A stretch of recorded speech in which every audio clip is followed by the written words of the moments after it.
నేను చూడటం కూడా ఒక ఇంపార్టెంట్. అలాగే మనం అవేర్‌నెస్ సెషన్స్ అనేది ఎలా జరుగుతున్నాయి. ఎందుకంటే ఇప్పుడు ఈ బాల సదనంలో అయితే పిల్లలు ఎలా ఉన్నారో వాళ్ళకి కేవలం చదువే కాదు. చిన్న పిల్లలు కొన్ని మంచివి చెప్పాలి. Like good touch, bad touch. ఎందుకంటే చాలామంది అనాథలు పేరెంట్స్ ఉండి చెప్పడానికి వీళ్ళు ఆ బాధ్యత తీసుకొని ఇక్కడ వాళ్ళు చేస్తున్నారు కాబట్టి ఎడ్యుకేషన్‌తో పాటు ఇలాంటివి కూడా ఇంపార్టెంట్.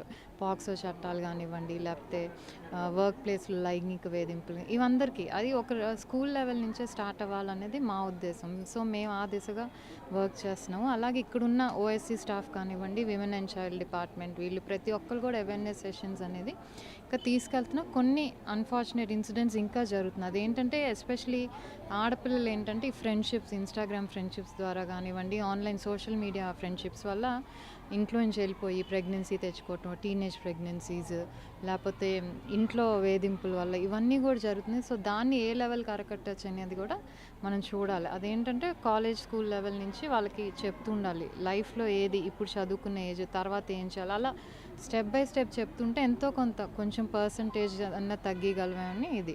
నేను ముఖ్యంగా నా మెయిన్ ఫోకస్ ఏంటంటే లైంగిక వేధింపులు కాలేజెస్ కానివ్వండి,